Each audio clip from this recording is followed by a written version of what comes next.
سوال یہ ہے کہ جب برادران یوسف نے حضرت یعقوب علیہ السلام سے یہ کہا اور یا آپس میں انہوں نے بات کی کہ ہمارے والد صاحب جو ہے ہماری بات نہیں مانتے، ہمارے طرف ان کی توجہ نہیں ہے، بچوں کی طرف زیادہ توجہ ہے، وَنَحْنُ عُصْبَةٌ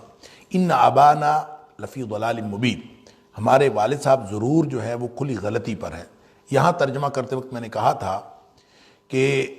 یہ کہنا کہ نبی کی طرف نبی گمراہ تھے، اگر اس کا ترجمہ ہم گمراہ کریں، ضلال کا مطلب ہوتا ہے گمراہ، اور ضلالہ گمراہی کو کہتے ہیں، تو اگر اس کا ترجمہ گمراہ کریں تو نبی تو گمراہ نہیں ہوتا، اور نبی کو کوئی شخص اگر گمراہ کہے تو یہ مفسرین نے لکھا ہے کہ کلمہ کفر ہے۔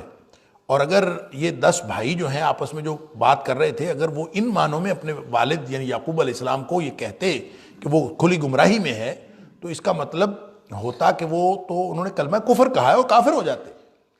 لیکن یہ اس خاص تناظر میں ہے کہ وہ ایک خاص سچویشن محسوس کر رہے تھے کہ ہمارے بھائی کی طرف زیادہ توجہ ہے اور ہماری طرف کم توجہ ہے، تو ہم نحن عصبہ، ہم ایک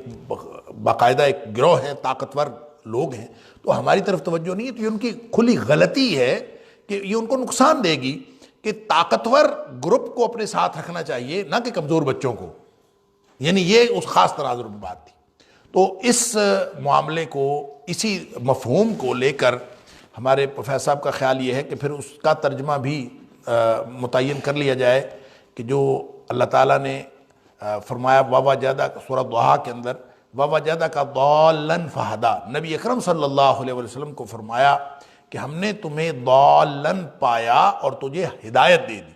تو یہاں ضالًا کا کیا معنی؟ دیکھیں، ضال یہاں پہ اسم الفاعل ہے، اور اسم الفاعل ضال ہوگا تو اس کا مطلب ہوگا راہ سے ہٹنے والا، راہ سے ہٹا ہوا۔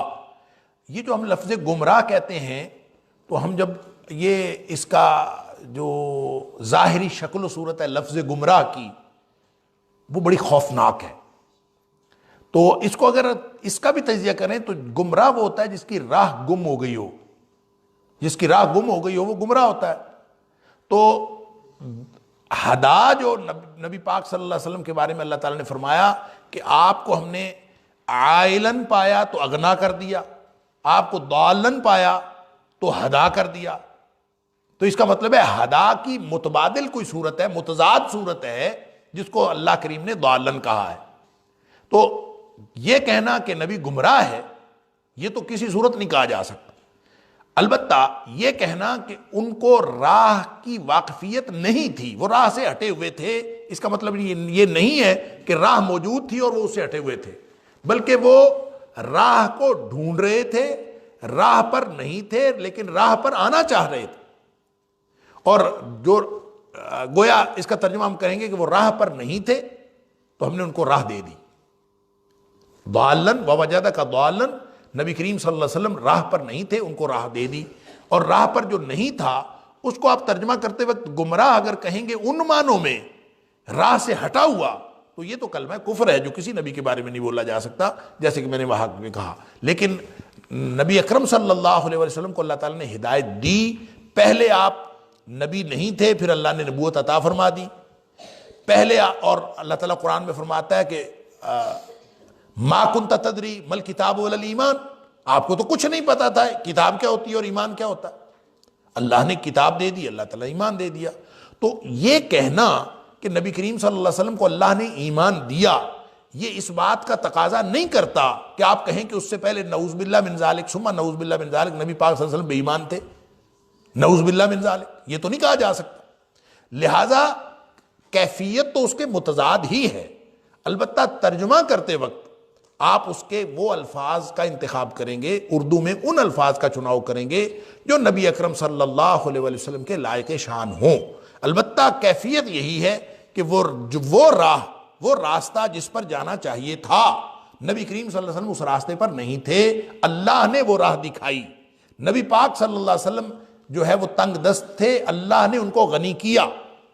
تو تنگ دستی اور غنا ایک دوسرے کے متضاد ہیں، اسی طرح ہدا اور ضال ایک دوسرے کے متضاد ہیں۔ تو نبی پاک صلی اللہ علیہ وسلم کے لیے ضالن کا یعنی مفہوم تو واضح ہے، لیکن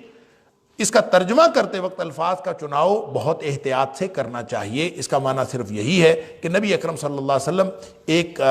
راہ کی تلاش میں تھے، راہ پر نہیں تھے، راہ کی تلاش میں تھے، اسی لیے آپ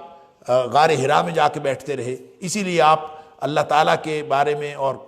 جو مظاہر فطرت ان کے بارے میں غور و فکر کرتے رہے، اور پھر اللہ تعالیٰ نے وہ راہ عطا فرما دی جس کے آپ تلاش میں تھے۔ یہ اس کا تفصیلی مفہوم ہوگا، اور لفظی طور پر آپ کوئی بھی اچھے سے الفاظ کا چناؤ کر لیں۔ مثلاً آپ یہ کہہ دیں کہ نبی پاک صلی اللہ علیہ وسلم راہ کی تلاش میں تھے یا راہ پر نہیں تھے، اللہ نے راہ عطا فرما دی، یہ بات درست ہے، کوئی حرج نہیں اس کو اس طرح سے کہنے کا، لیکن الفاظ کا چناؤ ایسا ہونا چاہیے جو نبی اکرم صلی اللہ علیہ وسلم کے لائق شان ہو۔ واللہ اعلم۔